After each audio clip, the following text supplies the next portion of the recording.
Hello everyone, this is your educator Mansi Gupta. Welcome to ready for study. आज हम class 10th की social science यानी कि एसएसटी की वर्कशीट करने जा रहे हैं। ये आपकी एसएसटी वर्कशीट 71 है और इसकी डेट है 21 जनवरी 2022। ठीक है स्टूडेंट, तो यहाँ पर आपको अपना नाम लिखना है, यहाँ पर आपको अपने टीचर का नाम लिखना है जो आपको एसएसटी पढ़ाते हैं। देन आपको आपकी वर्कशीट स्टार्ट करनी है। देखो, आपको पता है कल हमने आपकी जो हिस्ट्री की बुक है उसका चैप्टर नंबर 3 स्टार्ट किया है, नेशनलिज्म इन इंडिया, है ना।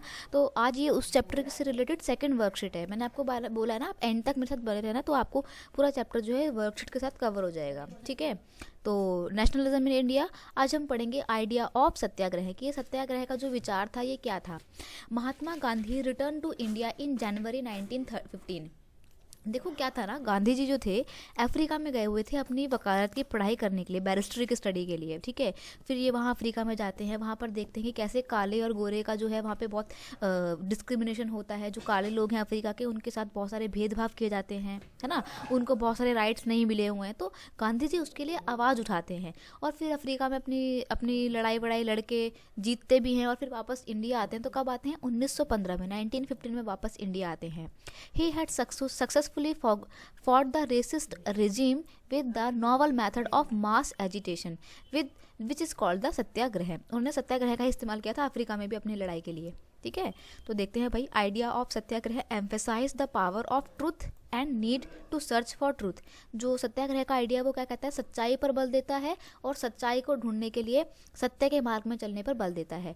It suggested that if the cause was true, if the struggle was against injustice, then physical force was not necessary। वो कहते हैं कि अगर हम सच के लिए लड़ रहे हैं, ठीक है, और अगर हम अन्याय के लिए लड़ रहे हैं तो हमारे को ना अपने हथियार उठाने की ज़रूरत नहीं है। अगर हमारा मन सच्चा है और हमारी जो बात जिसके लिए हम लड़ रहे हैं वो बिल्कुल सच है तो हम ज़रूर सफल होंगे। ठीक है, विदाउट सीकिंग vengeance और being aggressive, a Satyagrahi could win the battle through non violence। वो कहता है कि अगर सत्याग्रही जो है उसका मन सच्चा है और वो एक सच्चाई के लिए लड़ाई लड़ रहा है तो वो नॉन वायलेंस का रास्ता अपनाकर भी अपने लक्ष्य तक पहुंच सकता है। This could be done by appealing to the conscience of operation. People including the oppressor had to be persuaded to see the truth instead of being forced to accept truth through the use of violence. मतलब violence का use करते हुए अगर आप सच्चाई को ज़बरदस्ती थोपने का प्रयास करोगे तो आप कभी नहीं जीत पाओगे। By this struggle truth was bound to ultimately triumph. वो कहता है कि अगर तुम सत्याग्रह का रास्ता अपनाओगे तो तुम्हारा जो सच्चाई है वो हमेशा जीतेगी। Mahatma Gandhi believe that this dharma of non violence could unite all Indians. वो कहते थे कि अगर हम ये सत्याग्रह का रास्ता अपना लेंगे और धर्म का रास्ता अपना लेंगे और सारा जो वायलेंस है उसको त्याग देंगे तो हम सारे इंडियन जो हैं वो यूनाइट हो सकते हैं, एकजुट हो सकते हैं। ठीक है, तो गांधी जी का सत्याग्रह का विचार बहुत पॉपुलर था। इसी के बल पे गांधी जी को पूरे भारत में बहुत ख्याति प्राप्त हुई थी। ठीक है, तो सत्याग्रह का इस्तेमाल करते हुए गांधी जी ने अपने भारत आने के बाद छोटे छोटे 3 मूवमेंट जो हैं वो स्टार्ट किए थे। एक था चंपारण सत्याग्रह, ये बिहार में हुआ था। ठीक है, it was the first satyagraha movement organised by the Mahatma Gandhi. 1916 he travel to Champaran in Bihar, inspired the peasant of struggle against the operation plantation system. यहाँ पर क्या था ना, चंपारण में किसान जो है वो प्लांटेशन सिस्टम के अगेंस्ट में जो है लड़ाई लड़ रहे थे।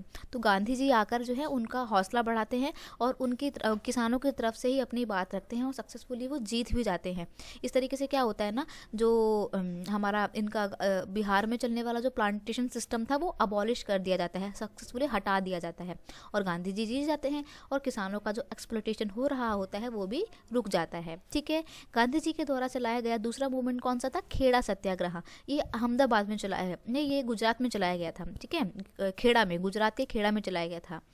He organized a satyagraha to support the peasant of the Kheda district of Gujarat affected by the crop failure and plague epidemic। क्या होता है ना, आपको पता है भाई, अंग्रेज लोग जो है भारत से टैक्स वसूला करते थे, कर लिया करते थे।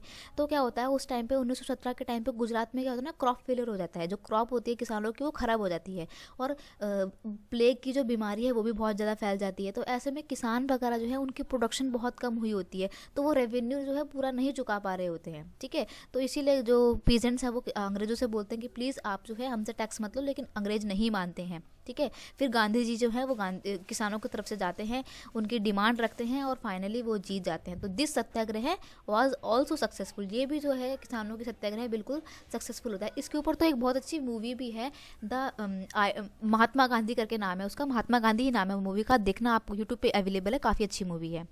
नेक्स्ट है आपका Ahmedabad mill satyagraha. Mahatma Gandhi went to the Ahmedabad to organise the satyagraha movement among cotton mill worker. The Ahmedabad mill satyagraha was also successful and the worker were given the wage hike.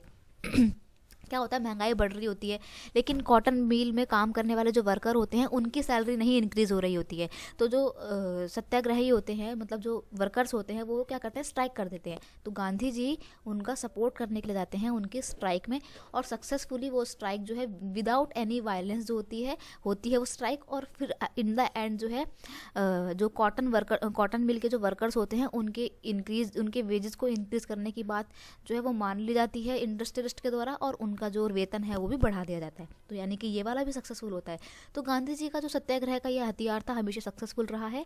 आपको 2 क्वेश्चन दिए हुए हैं, बहुत ही इजी से क्वेश्चन है कि सत्याग्रह क्या है, तो इसका आंसर आप यहाँ से कर लेंगे। इस पेज का आप स्क्रीनशॉट ले लीजिए, सारे दोनों क्वेश्चन के आंसर यहीं पर सिर्फ इतने ही हैं। तो सत्याग्रह क्या है, तो वही सच्चाई का रास्ता अपनाते हुए अपनी लड़ाई लड़ना, और आप ज़रूर जीतोगे अगर आपका मन सच्चा है और आप जो है अन्याय के खिलाफ लड़ाई लड़ रहे हो। तो यही था आपका सत्याग्रह का आइडिया, ठीक है। इसमें नॉन वायलेंस पे बहुत ज़्यादा जोर दिया गया था। और फिर बोल रहा है क्वेश्चन नंबर 2 में, briefly explain the earliest 3 satyagraha movement organise by the Mahatma Gandhi. तो महात्मा गांधी के द्वारा चलाए गए 3 जो सत्याग्रही मूवमेंट थे उनको आपको बताना है। 3 मूवमेंट कौन कौन से थे, चंपारण सत्याग्रह, खेड़ा सत्याग्रह और अहमदाबाद सत्याग्रह। तो अभी मैं आपको ऊपर अच्छे से एक्सप्लेन कर चुकी हूँ, तो दोबारा बताने की ज़रूरत नहीं है, ठीक है। आप बस यहाँ से अपना आंसर कॉपी कर लीजिएगा। तो बस आपकी आज की जो वर्कशीट थी वो सिर्फ इतनी थी। आई होप आपको ये मेरी एक्सप्लेनेशन अच्छी लगी होगी। अगर आपको ये वीडियो अच्छा लगता है इसे अपने दोस्तों के साथ और क्लास ग्रुप में शेयर कीजिए, वीडियो को लाइक कीजिए और कमेंट करके बताना कि वीडियो कैसा लगा। और अगर आप इस चैनल पर नए हो तो सब्सक्राइब करना मत भूलना। एक और इन्फॉर्मेशन मैं आपको देना चाहूँगी कि अब आप हमसे हमारे इंस्टाग्राम पेज पर भी जुड़ सकते हैं। हमारे इंस्टाग्राम पेज का नाम है रेडी फॉर स्टडी, तो जाइए मुझे वहाँ फॉलो कीजिए, और कोई डाउट है तो आप मेरे से वहाँ पर भी पूछ सकते हैं। और अगर आप इंस्टाग्राम नहीं भी यूज़ करते हैं तो मेरे से वीडियो के कमेंट सेक्शन में आप कोई भी डाउट पूछ सकते हैं, ठीक है। मैं आपको ज़रूर आंसर करूँगी। चलिए मिलते हैं नेक्स्ट वीडियो में, तब तक के लिए thank you so much, bye bye बच्चे।